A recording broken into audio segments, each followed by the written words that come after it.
Hallelujah. Praise the Lord. Hallelujah. Thank you, Jesus. Thank you. Thank you, Lord Jesus. Hallelujah.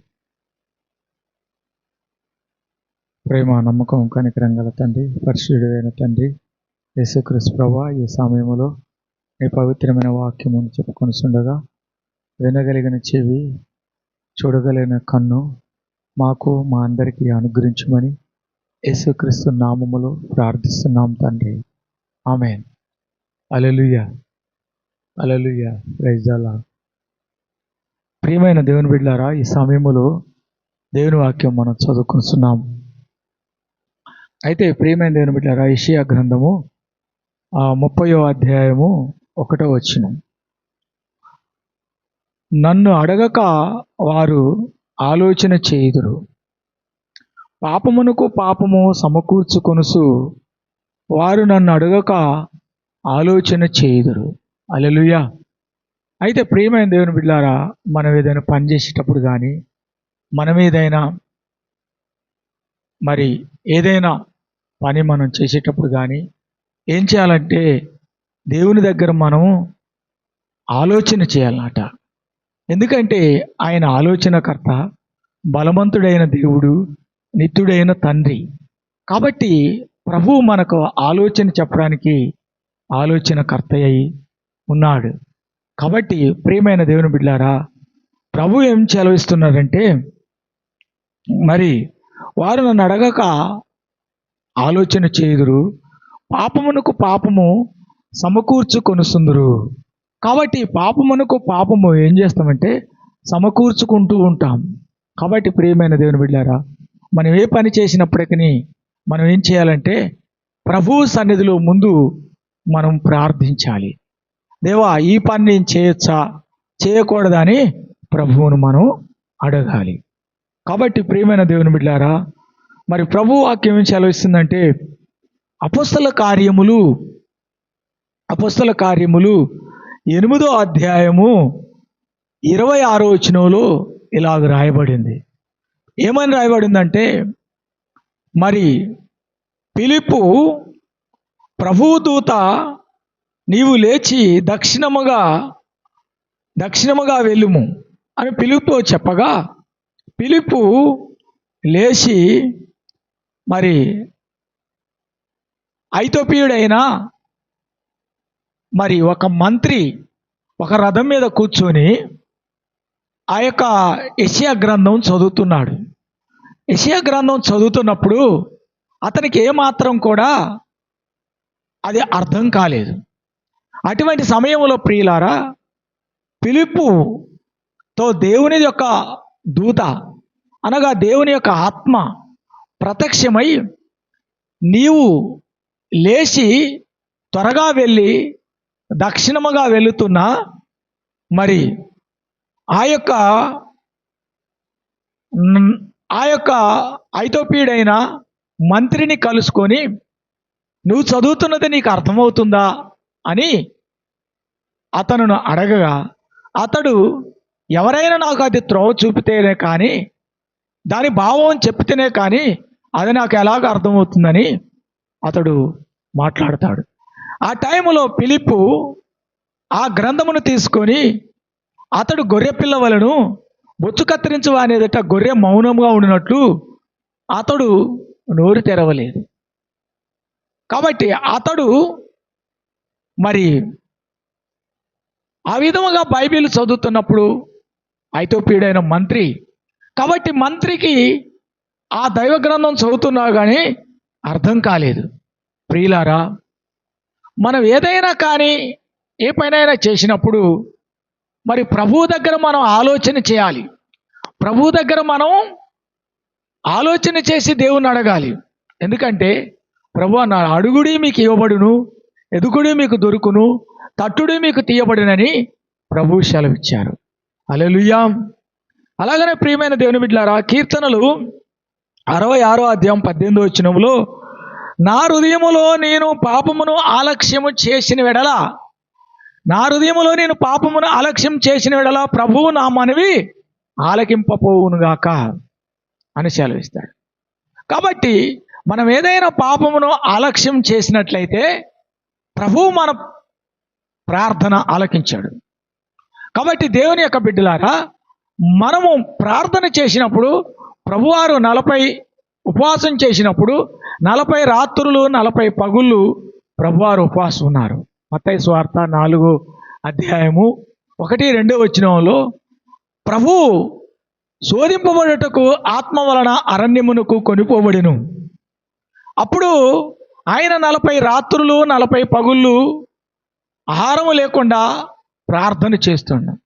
అప్పుడు ప్రభువు ప్రార్థనలో ఉంటుండగా సాతాను అతనును తోడుకొని పోయి దేవాలయం ఎక్కించి తర్వాత ఈ భూలోక రాజ్యములన్నిటి అతనికి చూపించి, నీవు దేవుని కుమారుడవైతే నాకు సాగిలపడమని చెప్పాను. అయితే ఈ భూలోకములో ఉన్న మహిమంతా చూపిస్తూ, భూలోకంలో ఉన్న సంపత్తి అంతా చూపిస్తూ, ఈ భూలోకంలో ఉన్న మహిమంతా చూపిస్తూ, నీవు నాకు నమస్కారం చేసినట్లయితే ఈ లోక మహిమంతా నీకు ఇస్తా అని ఆ యొక్క సాతాను శోధించుతున్నారు. అప్పుడు ప్రభువారు ఏమన్నారంటే, సాతానా, ఇక్కడి నుంచి నువ్వు వెళ్ళుము, నీ ప్రభు అయిన దేవుని నీవు శోధించవలదు అని మరొక చోట రాయబడినది అని సెలవిచ్చారు. అయితే నా ప్రియమైన దేవుని బిడ్డలారా, మనం ఎందుకు ఉపవాసం ఉండాలంటే ఆత్మబలం పొందటానికి ఉపవాసం ఉండాలి. మనం ఎందుకు ప్రార్థించాలంటే ఆత్మబలం పొందటానికి ప్రార్థించాలి. కాబట్టి యాకోబు రాత్రంతా ప్రార్థన చేస్తూ, ప్రభువా, నీవు నన్ను ఆశీర్వదిస్తేనే కానీ నేను నిన్ను వదిలిపెట్టనన్నాడు. కాబట్టి ప్రభు ఆ విధముగా యాకోబు ప్రార్థించి, ఇదిగో నా ప్రాణం దక్కింది అని యాకోబు ప్రార్థించుకున్నాడు. కాబట్టి ప్రియమైన దేవుని బిడ్డలారా, అతడు ముఖాముఖిలుగా దేవుని చూశాడు. అయితే ప్రభు అన్నాడు, నా ఆత్మ లేనివాడు నావాడు కాదు అంటున్నాడు. కాబట్టి ఆత్మ బలముతో మనం నింపబడాలి. అయితే ప్రియమైన దేవుని బిడ్డలారా, అపోస్తల కార్యము 2వ అధ్యాయము మన 2వ వచనం చూసినట్టయితే అక్కడ అపోస్తలులందరూ ఏకముగా కూడి ఏకమనసుతో కలిసి ప్రార్థన చేస్తుండగా అక్కడ ఏం జరుగుతుందంటే, ప్రార్థన చేస్తుండగా అగ్నిజ్వాలల వంటి నాలుకలు వారి మీద విభాగింపబడి వారి ఒక్కొక్కరి మీద రాలగా వారందరూ పరిశుద్ధాత్మతో నింపబడిన వారైరి. కాబట్టి దేవుని యొక్క బిడ్డలారా, వారందరూ పరిశుద్ధాత్మ చేత నింపబడుతూ వచ్చారు. వారందరూ దేవునిలో నింపబడుతూ వచ్చారు. కాబట్టి ఆ విధంగా మనం పరిశుద్ధాత్మ పొందాలి. ఆ విధంగా మనం పరిశుద్ధాత్మ చేత నింపబడాలి. దేవుని యొక్క ప్రేమ చేత, దేవుని యొక్క అద్భుత కార్యం చేత, దేవుని యొక్క మహిమ చేత, దేవుని యొక్క పరిశుద్ధాత్మ శక్తి చేత మనం ఆవరింపబడాలి. ప్రభు ఆత్మ లేని వాడైతే వాడు నావాడు కాడు. కాబట్టి ప్రభు రాత్రి పగలు ఉపవాస ప్రార్థనలు చేస్తున్నారు. కాబట్టి మనం కూడా ఉపవాస ప్రార్థన చేయాలి. మనం కూడా దేవుని సన్నిధిలో మరి ఎందుకు ఉపవాసం చేయాలంటే మనము దేవుని శక్తి చేత నింపబడాలి. నా ప్రియమైన దేవుని బిడ్డలారా, ఈ ప్రపంచంలో మనకు కనబడుతున్న ఏదైనా, మన కళ్ళకు కనబడేదే ప్రతి ఒక్కటి కాలిపోయేదే, అది కులిపోయేదే, అది మురిగిపోయేదే, అది పాసిపోయేదే, అది మన్నైపోయేదే. కాబట్టి ప్రియమైన దేవుని బిడ్డలారా, ప్రభు ఆత్మ బలముతో సజీవుడిగా లేచాడు. ప్రభు ఆత్మ బలముతో సజీవుడిగా లేచి ఆయన సమాధిలో నుంచి పునరుద్ధానుడై ఆకాశమునికి వెళ్ళిపోయాడు. ఎందుకంటే ఈ ప్రపంచంలో కనబడుతున్న ఏ వస్తువైనా, ఏదైనా, మన కళ్ళకు కనబడే ప్రతి వస్తువు కూడా అది కాలిపోయేది, అది మురిగిపోయేది. కాబట్టి నా ప్రియమైన దేవుని బిడ్డలారా, ప్రభువు తిరిగి లేచిన పునరుద్ధాన మహిమ కులిపోయేది కాదు, పాసిపోయేది కాదు, మురిగిపోయేది కాదు. అందుకే మనము దేవుని యొక్క మహిమతో నింపబడటానికి, దేవుని యొక్క మహిమలో కొనిపోబడటానికి, దేవుని యొక్క మహిమ మేఘారోహణం ఎక్కటానికి, దేవుని యొక్క మహిమలో నిలబట్టడానికి, దేవుని యొక్క మహిమ రాజ్యం చేరుకోవడానికి ఆత్మబలము కొరకు ప్రార్థించాలి. హల్లెలూయా. Thank you Jesus Christ. ప్రభువా, నాయనా, ఈ సమయములో నన్ను నీ పరిశుద్ధాత్మతో నింపమని ప్రార్థించాలి. నీ పరిశుద్ధాత్మ శక్తి ద్వారా నన్ను తాకమని అడగాలి. కాబట్టి నా ప్రియమైన దేవుని బిడ్డలారా, అందుకే అంటున్నాడు మరి దావీదు మహారాజు అంటున్నాడు, ఏమంటున్నాడంటే యోహాను రాసిన యోహాను సువార్త 16:2 మిమ్మల్ని చంపు ప్రతివాడును నేను దేవునికి సేవ చేస్తున్నానని అనుకొని కాలం వచ్చుతున్నది. కాబట్టి ప్రియమైన బిడ్డలారా, ప్రపంచంలోనికి ఎలాంటి శోధన వద్దంటే, దేశం మీదకి ఎలాంటి శోధన వద్దంటే, ఎలాంటి కష్టం వద్దంటే, దేవుని బిడ్డలకు ఎలాంటి శోధనలు వస్తాయంటే, ఎలాంటి కష్టాలు వస్తాయంటే, ప్రభు అన్నాడు మిమ్మల్ని చంపు ప్రతివాడు దేవునికి సేవ చేస్తున్నానని అనుకొని కాలం వస్తుంది అన్నాడు. అయితే నేను ముందుగానే ఇవి అన్ని మీతో చెప్తున్నాను కనుక మీ హృదయం కలవరపడనీయకుడి అన్నాడు. కాబట్టి ప్రియమైన దేవుని బిడ్డలారా, ఈ భూమి మీద ఏదైనా కుళ్ళిపోయేది, ఏదైనా పాసిపోయేది. అయితే నా ప్రియమైన దేవుని బిడ్డలారా, ప్రభు అన్నారు ఏవి నీతి గలవో, ఫిలిప్పీ పత్రిక 4:8 ఏవి నీతి గలవో, ఏవి ఖ్యాతి గలవో, ఏవి రమ్యమైనవో, ఏవి సత్యమైనవో, ఏవి పవిత్రమైనవో వాటి మీద మీ ధ్యానం ఉంచుకోమన్నాడు. హల్లెలూయా. మనం దేని మీద ఆలోచన పెడుతున్నాం? మనం ఏ విషయాల మీద మరి ఆలోచన పెడుతున్నాం? నా కుటుంబంలో నా కొడుకులు రక్షింపబడాలని ప్రార్థించాలి. నా కుటుంబంలో నా బిడ్డలు రక్షింపబడాలని ఉపవాసం ఉండాలి. నా కుటుంబం రక్షింపబడాలని ఉపవాసం ఉండాలి. నువ్వు ప్రార్థించాలి, కన్నీరు గాలవారి రోధించాలి. కాబట్టి ప్రియమైన దేవుని బిడ్డలారా, మనం ఎంత రోధిస్తామో, దావీదు మహారాజు అన్నాడు, దేవా రాత్రి పగులు కూడా నేను కన్నీళ్ళ చేత నా పరుపు కొట్టుకొని పోతుంది అంటున్నాడు. ప్రియమైన దేవుని బిడ్డలారా, మనము మన బిడ్డల కొరకు ప్రార్థన చేయవలసిన వారమైనాం.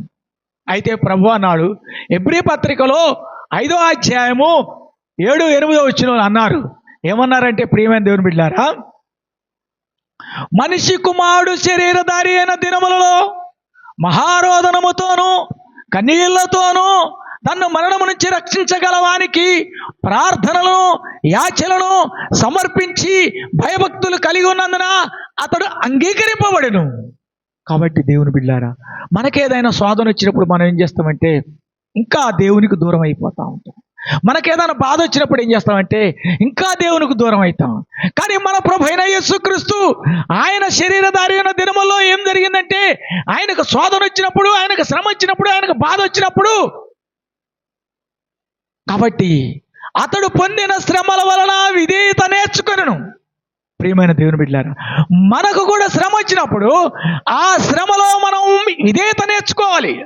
మనం ఇంకా ఆత్మబలం పొందాలి, మనం ఇంకా ఆత్మశక్తి పొందాలి, మనం ఇంకా ఆత్మీయులుగా ఎదగాలి. ఎందుకంటే ప్రభు 3వ దినమున సమాధి నుంచి బయటకు వచ్చి మహిమతో ఆ ఆత్మబలముతో లేచి మహిమలో ప్రవేశించాడు. కాబట్టి ఈ ప్రపంచంలో మనకేది కనబడుతున్నది ఏదో అది మొత్తం మురిగిపోయేది, అది మొత్తం పాసిపోయేది, అది మొత్తం కుళ్ళిపోయేది. కాబట్టి మనము ఈ లోక సంబంధముగా కాకుండా, మీరు పైనున్న వారైతే పైనున్న వాటి మీదనే మనసు పెట్టుకొనుడి. అయితే భూమి మీద మన శరీరం కూడా మన్నైపోయేది. కాబట్టి ప్రభు అన్నారు 2 కొరింథీ పత్రిక 5:1-2 భూమి మీద మన గుడారమైన ఈ నివాసము శిథిలమైపోయినను చేతి పని కాక దేవుని చేత కట్టబడిన నిత్యమైన నివాసము పరలోకమందున్నదని, పరలోకమందు మనకున్నదని ఎరుగుదుము. అంటే ఏంటి ప్రియులారా ఆ నిత్యమైన నివాసం అంటే, ప్రభు యొక్క ఆత్మ చేత మనం నింపబడి, ప్రభు యొక్క వాక్యముతో మనం నింపబడి, ప్రభు యొక్క ఆత్మతో మనం ఎదుగటం వలన మనలో ఇంకొక ఆత్మస్వరూపి అయిన దేవుని యొక్క ఆత్మ శరీరం మనలో ప్రవేశిస్తుంది. కాబట్టి మన శరీరం ఈ లోకంలో వదిలిపెట్టినప్పుడు అదే ఆత్మ ఒక దైవం మహిమను ధరించుకొని ప్రభువు వలె మేఘములో కొనిపోబడుతుంది. అందుకే ప్రభు అన్నారు యోహాను సువార్త మరి 1:14 అద్వితీయ కుమారుని మహిమ వలె మేము ఆయన మహిమను కనుగొంటిమి.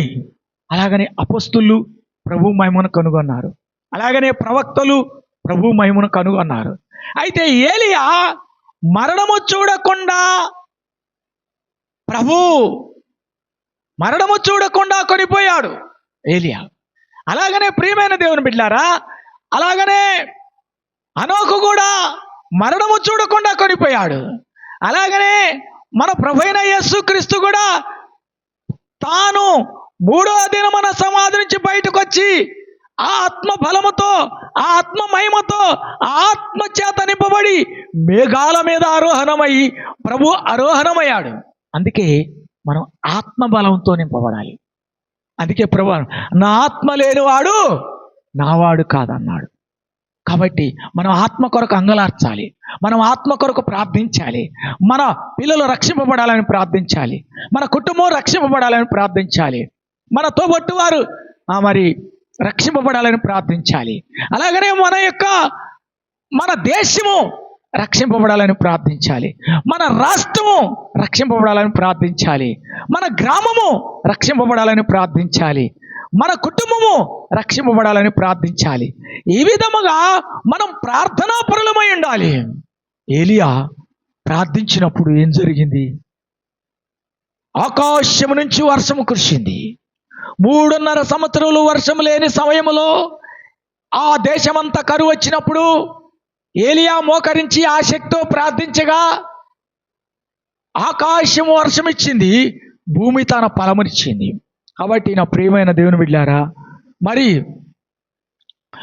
ఫిలిప్పీలకు రాసిన పత్రికలో ఇలాగున్నది, నీతి గల వాటి మీద మీరు ధ్యానం పెట్టమన్నాడు, ఖ్యాతి గల వాటి మీద మీరు ధ్యానం పెట్టమన్నాడు, సత్యమైన వాటి మీద మీరు ఆలోచన పెట్టమన్నారు. కాబట్టి సత్యమైంది ఏంటి? నీతి గలది ఏంటి? ప్రభు పునరుద్ధానం మహిమలో ఎత్తబడ్డాడు. కాబట్టి నా ప్రియమైన దేవుని బిడ్డలారా, మనము ప్రతి దినము కూడా ఉపవాసం ఉంటూ, ఉపవాసము చేత కన్నీరు గారుస్తూ, కన్నీరు రోధిస్తూ, ఎలుగెత్తి మొరపెట్టుకుంటూ, ఎలుగెత్తి ప్రార్థన చేస్తూ మన కొరకు, మన దేశము కొరకు, మన రాష్ట్రము కొరకు ప్రార్థించే వారమై ఉండాలి. హల్లెలూయా. మన కుటుంబం రక్షింపబడాలి. అయితే ప్రభు అన్నాడు జక్కయ్యను చూసి, today come salvation your home, today come salvation your home. నీ కుటుంబానికి రక్షణ వస్తుంది, నీ కుటుంబానికి దేవుడు సిద్ధపరిచిన రక్షణ సిద్ధముగా ఉన్నది. కాబట్టి నా ప్రియమైన దేవుని బిడ్డలారా, మనము ప్రభు సన్నిధిలో మరి ఎంతో గొప్పగా కన్నీటి ప్రార్థన చేసేవారమై ఉండాలి. కాబట్టి దేవుని వాక్యమును ఆత్మ ఖడ్గమును ధరించుకొనండి, అపవాది అగ్నిబాణములను చల్లార్చుటకు దేవుని వాక్యమును ఆత్మ ఖడ్గమును ధరించుకొనండి. ప్రతి విధమైన శోధనను జయించుటకు, ప్రతి విధమైన శోధనను మనం జయించుటకు దేవుడిచ్చు సర్వాంగ కవచమును ధరించుకోమన్నాడు. కాబట్టి మనం విశ్వాసములో ఎదగాలి. ఎందుకనగా దేవుని ఎదుకొచ్చువాడు ఆయన ఉన్నాడనియు, తను ఎదుకోవానికి ఫలము దయచేవాడనియు నమ్మవలన కదా. విశ్వాసము లేకుండా దేవునికి ఇష్టడై ఉంటే అసాధ్యము. హల్లెలూయా, హల్లెలూయా. కాబట్టి ప్రియమైన దేవుని బిడ్డలారా, మనం విశ్వాసములో ఉండాలి, పట్టుదలతో ఉండాలి. కాబట్టి మనం మరి మత్తయి సువార్త 17వ అధ్యాయము మనం 1-2 వచనం చూసినప్పుడు అక్కడ పేతురును, యాకోబును, యోహానును ప్రభువారు వెళ్ళి ఎత్తైన కొండ మీదకి వెళ్ళి అక్కడ ప్రార్థన చేస్తుండగా ఆయన రూపాంతరం పొందినప్పుడు ఆయన ముఖములో నుంచి వెలుగు ప్రకాశించెను. ఆ వెలుగు చేత పేతురు చూస్తూ ఆత్మతో నింపబడుతున్నాడు. అలాగనే యాకోబు దేవుని స్వరం వింటున్నాడు. అలాగనే యోహాను గారు ప్రభు మహిమతో నింపబడుతున్నాడు. నా ప్రియమైన దేవుని బిడ్డలారా, మనం కూడా దేవుని మహిమతో నింపబడాలి, మనం కూడా దేవుని ఆశీర్వాదంతో నింపబడాలి. కాబట్టి ముఖ్యముగా మరి ప్రభు అన్నారు, మరి మనం ప్రభువును అడిగి ఏ పనైనా చేయాలి. కాబట్టి ప్రతి విషయములో కూడా మనం ఎలాగుండాలి? దేవుని ఆత్మతో నింపబడేవారమై ఉండాలి. ఎందుకంటే నా ప్రియులారా, ఈ ప్రపంచములో కనబడుతున్న ప్రతి ఒక్కటి కూడా అది అంత వ్యర్థమైపోయేదే. కాబట్టి ప్రభు యొక్క వాక్యము స్థిరమైంది. ప్రభు అన్నారు, మనిషి కుమారుడు ఈ భూమి మీదకి వచ్చినప్పుడు ఆయన నలుమూల నుంచి తన దూతలను పంపును, ఆయన ఏర్పరచుకున్న వారిని పోగు చేయును. కాబట్టి ప్రియమైన దేవుని బిడ్డలారా, మరి ఆయన ఈ ఎవరిని కనిపెడుతున్నారంటే యథార్థవంతులను బలపరచుటకై ఆయన కన్ను లోకమంతటా సంచారం చేస్తుంది. కాబట్టి మనం యథార్థముగా ఉండుటకు ప్రయత్నించాలి, మనం నీతిమంతులుగా ఉండుటకు ప్రయత్నించాలి. కాబట్టి నీతిగల రక్తము చేత మనం కడగబడిన వారమై ఉండాలి. నీతిమంతుని కొరకు మనం నిలబడి ఉండాలి. అలాగనే మనిషి కుమారుడు ఈ లోకమునికి ఎందుకు వచ్చాడు అంటే మనల్ని రక్షించడానికి వచ్చాడు. మనల్ని ప్రేమించి మన కొరకు తన పవిత్రమైన ప్రాణమును, పరిశుద్ధమైన రక్తమును కార్చాడు. కాబట్టి నా ప్రియమైన దేవుని బిడ్డలారా, ఈ సమయములో మరి దేవుడు మనల్ని ఆశీర్వదించాలని ప్రార్థించుకున్నాం. ప్రేమ, నమ్మకం, కనికరం గల తండ్రి, పరిశుద్ధుడైన తండ్రి, ఈ సమయములో ప్రభువా, ఈ ఉదయకాల సమయములో, ఈ యొక్క రాత్రి సమయములో నాయనా మీరు మాతో ఉండి ప్రభువా, ఎందరు శోధనలో ఉన్నారు, ఎందరు కష్టములో ఉన్నారు, ఎందరు ఇబ్బందుల్లో ఉన్నారు, ఎందరు నైనా సాతాను కట్లతో ఉన్నారు, ఎందరు దుష్టుని కట్లతో ఉన్నారు, ఎందరు శోధనలో ఉన్నారు ప్రభా, ఎందరు బాధలో ఉన్నారు, ఎందరు రోగములో ఉన్నారు, ఎందరు కిడ్నీ జబ్బులతో ఉన్నారు, గుండె జబ్బులతో ఉన్నారు, అనేక సమస్యలతో ఎవరైతే ఎదింపబడుతున్నారో ప్రభా, అట్టి వారందరికీ విడుదల కలుగునుగాక. కాబట్టి పరిశుద్ధాత్మ చేత మనకు విడుదల కలుగునుగాక, యేసుక్రీస్తు రక్తము చేత విడుదల కలుగునుగాక. కాబట్టి దేవాది దేవుడికి మహిమ కలుగునుగాక. మన ప్రభు అయిన యేసుక్రీస్తు కృప, తండ్రి అయిన దేవుని ప్రేమ, పరిశుద్ధాత్మ సహవాసము మనకి, మన కుటుంబమునికి ఆశీర్వాదం కలుగునుగాక. ఆమేన్, ఆమేన్. అందరికీ